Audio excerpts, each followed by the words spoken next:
Hi friends, ഇന്നത്തെ വീഡിയോയിൽ പറയുന്നത് ലൂക്കായുടെ സുവിശേഷം 20-ാം അധ്യായത്തിലെ ചോദ്യോത്തരങ്ങളാണ്. ഈ അധ്യായത്തിൽ മൊത്തം 47 വാക്യങ്ങളുണ്ട്. യേശുവിന് ഇതൊക്കെ ചെയ്യുന്നതിന് അധികാരം നൽകിയതാരാണ്? സീസറിന് നികുതി കൊടുക്കുന്നത് നിയമാനുസൃതമോ അല്ലയോ? പുനരുത്ഥാനത്തെക്കുറിച്ചുള്ള വിവാദം എന്നീ 3 ചോദ്യങ്ങൾക്ക് യേശു ഉത്തരം നൽകുന്നതും മുന്തിരിത്തോട്ടവും കൃഷിക്കാരും എന്ന ഉപമയും യേശുവിനെപ്പറ്റി സങ്കീർത്തന പുസ്തകത്തിൽ ദാവീദ് പറഞ്ഞിരിക്കുന്ന കാര്യങ്ങളും നിയമജ്ഞരുടെ കപട ജീവിതത്തെ പറ്റിയുമാണ് ഈ അധ്യായത്തിൽ പ്രതിപാദിച്ചിരിക്കുന്നത്. ഇനി നമുക്ക് ചോദ്യോത്തരങ്ങളിലേക്ക് കടക്കാം. ഒന്നാമത്തെ ചോദ്യം, 20:1 വാക്യമനുസരിച്ച് യേശു എവിടെയാണ് ജനങ്ങളെ പഠിപ്പിക്കുകയും സുവിശേഷം പ്രസംഗിക്കുകയും ചെയ്തുകൊണ്ടിരുന്നത്? ദേവാലയത്തിൽ. രണ്ടാമത്തെ ചോദ്യം, യേശു ദേവാലയത്തിൽ ജനങ്ങളെ പഠിപ്പിക്കുകയും സുവിശേഷം പ്രസംഗിക്കുകയും ചെയ്തുകൊണ്ടിരിക്കുമ്പോൾ ആരാണ് യേശുവിൻ്റെ അടുത്ത് വന്നത്? പുരോഹിത പ്രമുഖന്മാരും നിയമജ്ഞരും ജനപ്രമാണികളോടുകൂടെ.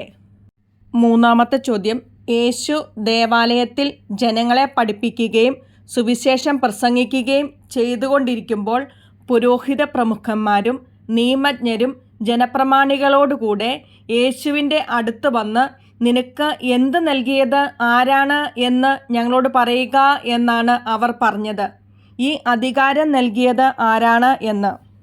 നാലാമത്തെ ചോദ്യം, യേശു ദേവാലയത്തിൽ ജനങ്ങളെ പഠിപ്പിക്കുകയും സുവിശേഷം പ്രസംഗിക്കുകയും ചെയ്തുകൊണ്ടിരിക്കുമ്പോൾ പുരോഹിത പ്രമുഖന്മാരും നിയമജ്ഞരും ജനപ്രമാണികളോടുകൂടെ യേശുവിൻ്റെ അടുത്ത് വന്ന് ചോദിച്ച ചോദ്യങ്ങൾ എന്തൊക്കെ? എന്തധികാരത്താലാണ് നീ ഇതൊക്കെ ചെയ്യുന്നത്? അഥവാ നിനക്ക് ഈ അധികാരം നൽകിയതാരാണ് എന്ന് ഞങ്ങളോട് പറയുക. അഞ്ചാമത്തെ ചോദ്യം, എന്തധികാരത്താലാണ് നീ ഇതൊക്കെ ചെയ്യുന്നത്? അഥവാ നിനക്ക് ഈ അധികാരം നൽകിയതാരാണ് എന്ന് ഞങ്ങളോട് പറയുക എന്ന് ചോദിച്ച പുരോഹിത പ്രമുഖരോടും നിയമജ്ഞരോടും ജനപ്രമാണികളോടും കൂടെ യേശു ചോദിച്ച മറുചോദ്യമെന്ത്? യോഹന്നാൻ്റെ ജ്ഞാനസ്നാനം സ്വർഗത്തിൽ നിന്നോ മനുഷ്യരിൽ നിന്നോ? ആറാമത്തെ ചോദ്യം, യോഹന്നാൻ്റെ ജ്ഞാനസ്നാനം സ്വർഗത്തിൽ നിന്ന് എന്ന് നാം പറഞ്ഞാൽ യേശു എന്ത് ചോദ്യം ചോദിക്കും എന്നാണ് അവർ പരസ്പരം ആലോചിച്ചത്. പിന്നെ എന്തുകൊണ്ട് നിങ്ങൾ അവനെ വിശ്വസിച്ചില്ല എന്ന് യേശു ചോദിക്കുമെന്ന്. ഏഴാമത്തെ ചോദ്യം, യോഹന്നാൻ്റെ ജ്ഞാനസ്നാനം മനുഷ്യരിൽ നിന്ന് എന്ന് നാം പറഞ്ഞാൽ ജനങ്ങൾ എന്തു ചെയ്യുമെന്നാണ് അവർ പരസ്പരം ആലോചിച്ചത്. ജനങ്ങളെല്ലാം നമ്മെ കല്ലെറിയുമെന്ന്. എട്ടാമത്തെ ചോദ്യം, യോഹന്നാൻ്റെ ജ്ഞാനസ്നാനം മനുഷ്യരിൽ നിന്ന് എന്ന് നാം പറഞ്ഞാൽ ജനങ്ങൾ നമ്മെ കല്ലെറിയും എന്ന് അവർ ആലോചിച്ചത് എന്തുകൊണ്ട്? യോഹന്നാൻ ഒരു പ്രവാചകനാണെന്ന് ജനങ്ങൾ വിശ്വസിച്ചിരുന്നു, അതിനാൽ. ഒമ്പതാമത്തെ ചോദ്യം, യോഹന്നാൻ്റെ ജ്ഞാനസ്നാനം സ്വർഗത്തിൽ നിന്നോ മനുഷ്യരിൽ നിന്നോ എന്ന യേശുവിൻ്റെ ചോദ്യത്തിന് പുരോഹിത പ്രമുഖന്മാരും നിയമജ്ഞരും ജനപ്രമാണികളോടുകൂടി പറഞ്ഞ മറുപടി എന്ത്? എവിടെ നിന്ന് എന്ന് ഞങ്ങൾക്കറിഞ്ഞുകൂടാ എന്ന്. പത്താമത്തെ ചോദ്യം, യോഹന്നാൻ്റെ ജ്ഞാനസ്നാനം എവിടെ നിന്ന് എന്ന് ഞങ്ങൾക്കറിഞ്ഞുകൂടാ എന്നവർ പറഞ്ഞപ്പോൾ യേശു പറഞ്ഞ മറുപടി എന്ത്? എന്തധികാരത്താലാണ് ഞാനിത് ചെയ്യുന്നതെന്ന് ഞാനും നിങ്ങളോട് പറയുന്നില്ല. 11ാമത്തെ ചോദ്യം, 20:9 വാക്യമനുസരിച്ച് ആരാണ് മുന്തിരിത്തോട്ടം നട്ടുപിടിപ്പിച്ചത്? ഒരു മനുഷ്യൻ. 12ാമത്തെ ചോദ്യം, മുന്തിരിത്തോട്ടം നട്ടുപിടിപ്പിച്ച മനുഷ്യൻ മുന്തിരിത്തോട്ടം ആരെയാണ് ഏൽപ്പിച്ചത്? കൃഷിക്കാരെ. 13ാമത്തെ ചോദ്യം, മുന്തിരിത്തോട്ടം നട്ടുപിടിപ്പിച്ച മനുഷ്യൻ അത് കൃഷിക്കാരെ ഏൽപ്പിച്ചതിനു ശേഷം എത്ര നാളത്തേക്ക് അവിടെ നിന്ന് പോയി? ദീർഘനാളത്തേക്ക്. 14ാമത്തെ ചോദ്യം, സമയമായപ്പോൾ മുന്തിരിപ്പഴങ്ങളിൽ നിന്ന് എന്തു ലഭിക്കേണ്ടതിന് അവൻ ഒരു ഭൃത്യനെ കൃഷിക്കാരുടെ അടുത്തേക്ക് അയച്ചു? ഓഹരി ലഭിക്കേണ്ടതിന്. 15ാമത്തെ ചോദ്യം, സമയമായപ്പോൾ മുന്തിരിപ്പഴങ്ങളിൽ നിന്ന് ഓഹരി ലഭിക്കേണ്ടതിന് അവൻ അയച്ച ഒരു ഭൃത്യനോട് കൃഷിക്കാർ പെരുമാറിയത് എങ്ങനെ? കൃഷിക്കാർ അവനെ അടിക്കുകയും വെറും കൈയോടെ തിരിച്ചയക്കുകയും ചെയ്തു. 16ാമത്തെ ചോദ്യം, സമയമായപ്പോൾ മുന്തിരിപ്പഴങ്ങളിൽ നിന്ന് ഓഹരി ലഭിക്കേണ്ടതിന് അവൻ അയച്ച മറ്റൊരു ഭൃത്യനോട് കൃഷിക്കാർ പെരുമാറിയത് എങ്ങനെ? കൃഷിക്കാർ അവനെ അടിക്കുകയും അപമാനിക്കുകയും വെറും കൈയോടെ തിരിച്ചയക്കുകയും ചെയ്തു. 17ാമത്തെ ചോദ്യം, സമയമായപ്പോൾ മുന്തിരിപ്പഴങ്ങളിൽ നിന്ന് ഓഹരി ലഭിക്കേണ്ടതിന് അവനയച്ച മൂന്നാമതൊരുവനോട് കൃഷിക്കാർ പെരുമാറിയത് എങ്ങനെ? കൃഷിക്കാർ അവനെ പരിക്കേൽപ്പിക്കുകയും പുറത്തേക്കെറിയുകയും ചെയ്തു. 18-ാമത്തെ ചോദ്യം. സമയമായപ്പോൾ മുന്തിരിപ്പഴങ്ങളിൽ നിന്ന് ഓഹരി ലഭിക്കേണ്ടതിന് അവനയച്ച 3 പേരെയും മാനിക്കാതിരുന്നപ്പോൾ ആരെ ഞാൻ അയക്കും എന്നാണ് തോട്ടത്തിൻ്റെ ഉടമസ്ഥൻ പറഞ്ഞത്? എൻ്റെ പ്രിയപുത്രനെ.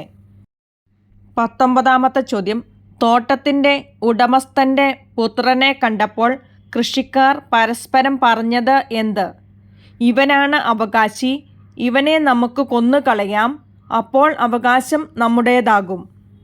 20-ാമത്തെ ചോദ്യം. തോട്ടത്തിൻ്റെ ഉടമസ്ഥൻ്റെ പുത്രനെ കൃഷിക്കാർ എന്താണ് ചെയ്തത്? അവനെ മുന്തിരിത്തോട്ടത്തിന് വെളിയിലേക്കെറിഞ്ഞു കൊന്നുകളഞ്ഞു. 21-ാമത്തെ ചോദ്യം. തോട്ടത്തിൻ്റെ ഉടമസ്ഥൻ്റെ പുത്രനെ കൃഷിക്കാർ മുന്തിരിത്തോട്ടത്തിന് വെളിയിലേക്കെറിഞ്ഞു കൊന്നുകളഞ്ഞു. ആകയാൽ മുന്തിരിത്തോട്ടത്തിൻ്റെ ഉടമസ്ഥൻ അവരോട് എന്തു ചെയ്യും എന്നാണ് പറഞ്ഞത്? തോട്ടത്തിൻ്റെ ഉടമസ്ഥൻ വന്ന് കൃഷിക്കാരെ നശിപ്പിക്കുകയും മുന്തിരിത്തോട്ടം മറ്റാളുകളെ ഏൽപ്പിക്കുകയും ചെയ്യും. 22-ാമത്തെ ചോദ്യം. തോട്ടത്തിൻ്റെ ഉടമസ്ഥൻ വന്ന് കൃഷിക്കാരെ നശിപ്പിക്കുകയും മുന്തിരിത്തോട്ടം മറ്റാളുകളെ ഏൽപ്പിക്കുകയും ചെയ്യും എന്ന് യേശു പറഞ്ഞപ്പോൾ ജനങ്ങൾ പറഞ്ഞത് എന്ത്?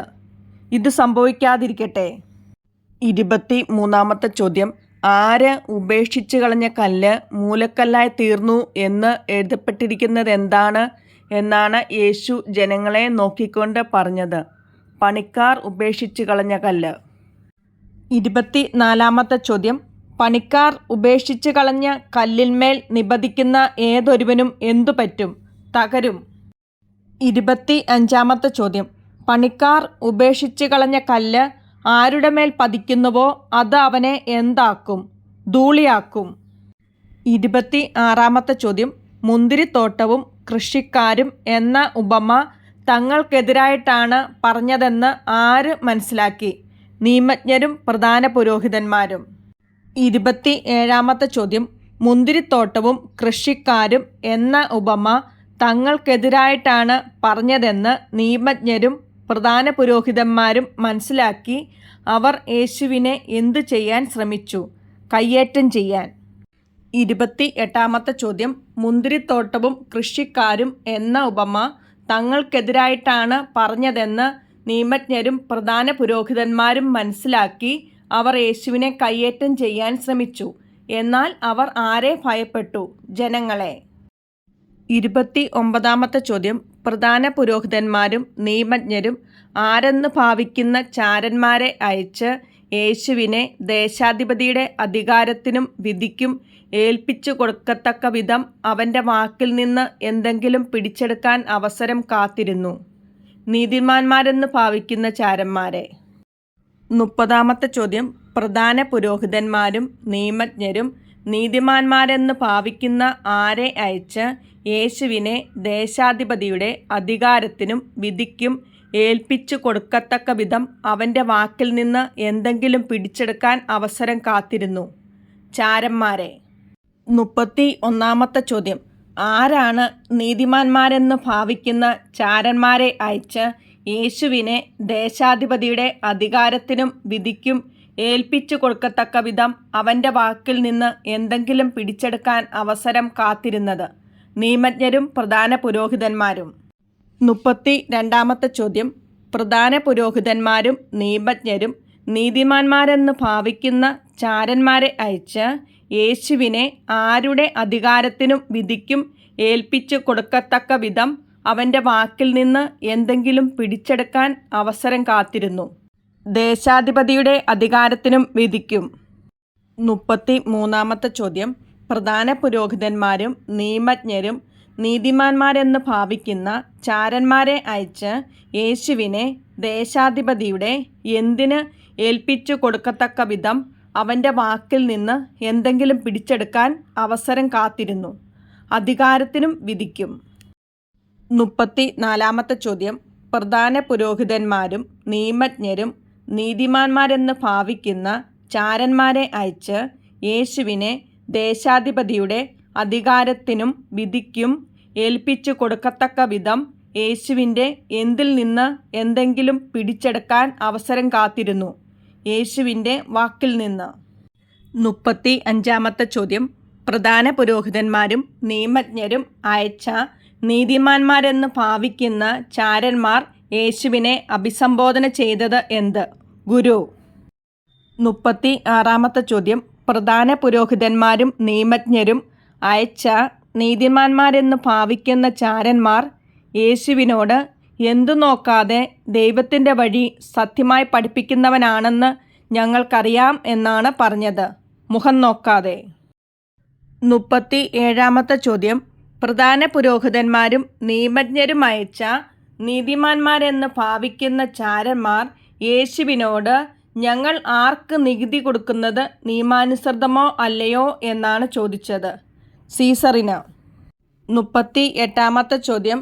പ്രധാന പുരോഹിതന്മാരും നിയമജ്ഞരും അയച്ച നീതിമാന്മാരെന്ന് ഭാവിക്കുന്ന ചാരന്മാർ യേശുവിനോട് ഞങ്ങൾ സീസറിന് നികുതി കൊടുക്കുന്നത് നിയമാനുസൃതമോ അല്ലയോ എന്ന് ചോദിച്ചപ്പോൾ അവരുടെ എന്തു മനസ്സിലാക്കിയാണ് യേശു അവരോട് മറുചോദ്യം ചോദിച്ചത്? അവരുടെ കൗശലം മനസ്സിലാക്കി. 39-ാമത്തെ ചോദ്യം. പ്രധാന പുരോഹിതന്മാരും നിയമജ്ഞരും അയച്ച നീതിമാന്മാരെന്ന് ഭാവിക്കുന്ന ചാരന്മാർ യേശുവിനോട് ഞങ്ങൾ സീസറിന് നികുതി കൊടുക്കുന്നത് നിയമാനുസൃതമോ അല്ലയോ എന്ന് ചോദിച്ചപ്പോൾ യേശു അവരോട് ചോദിച്ച മറുചോദ്യമെന്ത്? നിങ്ങൾ ഒരു ധനാറ എന്നെ കാണിക്കുവിൻ. ആരുടെ രൂപവും ലിഖിതവുമാണ് ഇതിലുള്ളത്? 40-ാമത്തെ ചോദ്യം. പ്രധാന പുരോഹിതന്മാരും നിയമജ്ഞരും അയച്ച നീതിമാന്മാരെന്ന് ഭാവിക്കുന്ന ചാരന്മാർ യേശുവിനോട് ആരുടെ രൂപവും ലിഖിതവുമാണ് ഒരു ധനാറയിലുള്ളത് എന്നാണ് പറഞ്ഞത്? സീസറിൻ്റെ. 41-ാമത്തെ ചോദ്യം പൂരിപ്പിക്കുക. അവൻ അവരോട് പറഞ്ഞു, എങ്കിൽ സീസറിനുള്ളത് സീസറിനും ദൈവത്തിനുള്ളത് ഡാഷ് കൊടുക്കുവിൻ. ദൈവത്തിനും കൊടുക്കുവിൻ. 42-ാമത്തെ ചോദ്യം. പ്രധാന പുരോഹിതന്മാരും നിയമജ്ഞരും അയച്ച നീതിമാന്മാരെന്ന് ഭാവിക്കുന്ന ചാരന്മാർക്ക് ജനങ്ങളുടെ സാന്നിധ്യത്തിൽ വെച്ച് യേശുവിനെ എന്തിൽ കുടുക്കുവാൻ സാധിച്ചില്ല? വാക്കിൽ കുടുക്കുവാൻ. 43-ാമത്തെ ചോദ്യം. പ്രധാന പുരോഹിതന്മാരും നിയമജ്ഞരും അയച്ച നീതിമാന്മാരെന്ന് ഭാവിക്കുന്ന ചാരന്മാർ യേശുവിൻ്റെ മറുപടിയിൽ ആശ്ചര്യപ്പെട്ട് അവർ എന്തു ചെയ്തു? അവർ മൗനം അവലംബിച്ചു. 44-ാമത്തെ ചോദ്യം. പുനരുത്ഥാനം നിഷേധിക്കുന്നവർ ആര്? സദുക്കായർ. 45-ാമത്തെ ചോദ്യം. ഒരാളുടെ വിവാഹിതനായ സഹോദരൻ സന്താനമില്ലാതെ മരിച്ചാൽ അവൻ ആ സഹോദരൻ്റെ വിധവയെ സ്വീകരിച്ച് അവനു വേണ്ടി സന്താനത്തെ ഉൽപ്പാദിപ്പിക്കണമെന്ന് കൽപ്പിച്ചിട്ടുള്ളത് ആര്? മോശ. 46-ാമത്തെ ചോദ്യം. ഒരാളുടെ വിവാഹിതനായ സഹോദരൻ സന്താനമില്ലാതെ മരിച്ചാൽ അവൻ ആ സഹോദരൻ്റെ വിധവയെ സ്വീകരിച്ച് അവനു വേണ്ടി സന്താനത്തെ ഉൽപ്പാദിപ്പിക്കണമെന്ന് മോശ കൽപ്പിച്ചിട്ടുണ്ട് എന്ന് യേശുവിനോട് പറഞ്ഞത് ആര്? സദുക്കായരിൽ ചിലർ. 47-ാമത്തെ ചോദ്യം. പുനരുത്ഥാനത്തെക്കുറിച്ചുള്ള വിവാദത്തെപ്പറ്റി പരാമർശിച്ചപ്പോൾ ഒരിടത്ത് എത്ര സഹോദരന്മാർ ഉണ്ടായിരുന്നു എന്നാണ് പറഞ്ഞത്? 7 സഹോദരന്മാർ. 48-ാമത്തെ ചോദ്യം. പുനരുത്ഥാനത്തെക്കുറിച്ചുള്ള വിവാദത്തെപ്പറ്റി പരാമർശിച്ചപ്പോൾ എത്ര സഹോദരന്മാരാണ് ഒരുവളെ വിവാഹം ചെയ്ത് സന്താനമില്ലാതെ മരിച്ചത്? 7 സഹോദരന്മാർ. 49-ാമത്തെ ചോദ്യം. ആര് വിവാഹം ചെയ്യുകയും ചെയ്തു കൊടുക്കുകയും ചെയ്യുന്നു എന്നാണ് യേശു പറഞ്ഞത്? ഈ യുഗത്തിൻ്റെ സന്താനങ്ങൾ. 50-ാമത്തെ ചോദ്യം. ആരൊക്കെ വിവാഹം ചെയ്യുകയോ ചെയ്തു കൊടുക്കുകയോ ചെയ്യുന്നില്ല എന്നാണ് യേശു പറഞ്ഞത്? വരാനിരിക്കുന്ന യുഗത്തെ പ്രാപിക്കുന്നതിനും മരിച്ചവരിൽ നിന്ന് ഉയർക്കുന്നതിനും യോഗ്യരായവർ. 51-ാമത്തെ ചോദ്യം. പുനരുത്ഥാനത്തിൻ്റെ മക്കൾ എന്ന നിലയിൽ അവർ ആർക്ക് തുല്യരാണ് എന്നാണ് യേശു പറഞ്ഞത്? ദൈവദൂതന്മാർക്ക്. 52-ാമത്തെ ചോദ്യം. പുനരുത്ഥാനത്തിൻ്റെ മക്കൾ എന്ന നിലയിൽ അവർ എന്താണ് എന്നാണ് യേശു പറഞ്ഞത്? അവർ ദൈവദൂതന്മാർക്ക് തുല്യരും ദൈവമക്കളുമാണ് എന്ന്. 53-ാമത്തെ ചോദ്യം. പുനരുത്ഥാനത്തിൻ്റെ മക്കൾ എന്ന നിലയിൽ അവർ ദൈവദൂതന്മാർക്ക് തുല്യരും ദൈവമക്കളുമാണ്. ആകയാൽ അവർക്കിനിയും എന്തു ചെയ്യാൻ സാധിക്കുകയില്ല എന്നാണ് യേശു പറഞ്ഞത്, മരിക്കാൻ സാധിക്കുകയില്ല എന്ന്. 54-ാമത്തെ ചോദ്യം. മോശ മുൾപടർപ്പിങ്കൽ വെച്ച് കർത്താവിനെ ആരുടെയൊക്കെ ദൈവം എന്ന് വിളിച്ചിട്ടുണ്ട് എന്നാണ് യേശു പറഞ്ഞത്? അബ്രാഹത്തിൻ്റെ ദൈവമെന്നും ഇസഹാക്കിൻ്റെ ദൈവമെന്നും യാക്കോബിൻ്റെ ദൈവമെന്നും. 55-ാമത്തെ ചോദ്യം. മോശ മുൾപടർപ്പിങ്കൽ വെച്ച് കർത്താവിനെ അബ്രാഹത്തിൻ്റെ ദൈവമെന്നും ഇസഹാക്കിൻ്റെ ദൈവമെന്നും യാക്കോബിൻ്റെ ദൈവമെന്നും വിളിച്ചുകൊണ്ട് എന്ത് കാണിച്ചു തന്നിട്ടുണ്ട് എന്നാണ് യേശു പറഞ്ഞത്? മരിച്ചവർ ഉയർക്കുമെന്ന് കാണിച്ചു തന്നിട്ടുണ്ട് എന്ന്. 56-ാമത്തെ ചോദ്യം. കർത്താവ് മരിച്ചവരുടെയല്ല, മറിച്ച് ആരുടെ ദൈവമാണ് എന്നാണ് യേശു പറഞ്ഞത്? ജീവിക്കുന്നവരുടെ. 57-ാമത്തെ ചോദ്യം പൂരിപ്പിക്കുക. അവിടുന്ന് മരിച്ചവരുടെയല്ല, ജീവിക്കുന്നവരുടെ ദൈവമാണ്. അവിടുത്തേക്ക് എല്ലാവരും ഡാഷ് തന്നെ, ജീവിക്കുന്നവർ തന്നെ. 58-ാമത്തെ ചോദ്യം. ഗുരു, നീ ശരിയായി സംസാരിക്കുന്നു എന്ന് യേശുവിനോട് പറഞ്ഞത് ആര്? നിയമജ്ഞരിൽ ചിലർ. 59-ാമത്തെ ചോദ്യം. ക്രിസ്തു ആരുടെ പുത്രനാണ് എന്ന് പറയാൻ എങ്ങനെ കഴിയും എന്നാണ് യേശു അവരോട് ചോദിച്ചത്? ദാവീദിൻ്റെ പുത്രൻ ആണ് എന്ന് പറയാൻ. 60-ാമത്തെ ചോദ്യം. കർത്താവ് എൻ്റെ കർത്താവിനോട് അരുൾ ചെയ്തു, ഞാൻ നിന്റെ ശത്രുക്കളെ നിനക്ക് പാദപീഠമാക്കുവോളം നീ എൻ്റെ വലതുഭാഗത്തിരിക്കുക. ആര്, ഏത് പുസ്തകത്തിലാണ് ഇത് വിവരിച്ചിരിക്കുന്നത്? ദാവീദ് സങ്കീർത്തന പുസ്തകത്തിൽ 110-ാം അധ്യായം 1-ാം വാക്യം. 61-ാമത്തെ ചോദ്യം പൂരിപ്പിക്കുക. ദാവീദ് അവനെ കർത്താവ് എന്ന് വിളിക്കുന്നു. പിന്നെ എങ്ങനെയാണ് അവൻ ദാവീദിൻ്റെ ഡാഷ് ആകുന്നത്, പുത്രനാകുന്നത്? 62-ാമത്തെ ചോദ്യം. ആരെ സൂക്ഷിച്ചുകൊള്ളുവിൻ എന്നാണ് യേശു ശിഷ്യരോട് പറഞ്ഞത്? നിയമജ്ഞരെ. 63-ാമത്തെ ചോദ്യം. ആര് കേൾക്കെയാണ് യേശു ശിഷ്യരോട് നിയമജ്ഞരെ സൂക്ഷിച്ചുകൊള്ളുവിൻ എന്ന് പറഞ്ഞത്? സകല മനുഷ്യരും കേൾക്കെ. 64-ാമത്തെ ചോദ്യം. സകല മനുഷ്യരും കേൾക്കെ യേശു ആരോടാണ് നിയമജ്ഞരെ സൂക്ഷിച്ചുകൊള്ളുവിൻ എന്ന് പറഞ്ഞത്? ശിഷ്യരോട്. 65-ാമത്തെ ചോദ്യം. നിയമജ്ഞർ എന്ത് ധരിച്ചു നടക്കാൻ ആഗ്രഹിക്കുന്നു എന്നാണ് യേശു ശിഷ്യരോട് പറഞ്ഞത്? നീണ്ട മേലങ്കികൾ. 66-ാമത്തെ ചോദ്യം. നിയമജ്ഞർ എവിടെ അഭിവാദനങ്ങൾ ലഭിക്കാൻ ആഗ്രഹിക്കുന്നു എന്നാണ് യേശു ശിഷ്യരോട് പറഞ്ഞത്?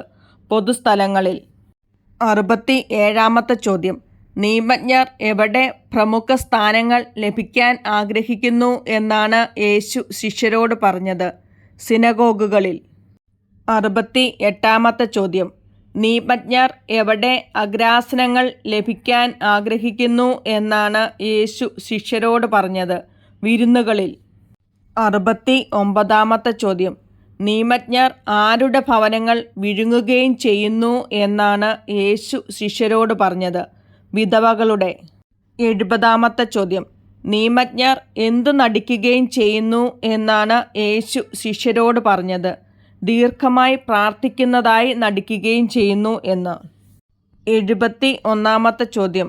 അവർക്ക് കൂടുതൽ കഠിനമായ ശിക്ഷാവിധി ലഭിക്കും. ആരെപ്പറ്റിയാണ് യേശു ഇങ്ങനെ ശിഷ്യരോട് പറഞ്ഞത്? നിയമജ്ഞരെ പറ്റി. അടുത്ത വീഡിയോയിൽ അടുത്ത ചാപ്റ്ററിൻ്റെ ക്വസ്റ്റ്യൻ ആൻസേഴ്സ് ഇടുന്നതായിരിക്കും. Thanks for watching.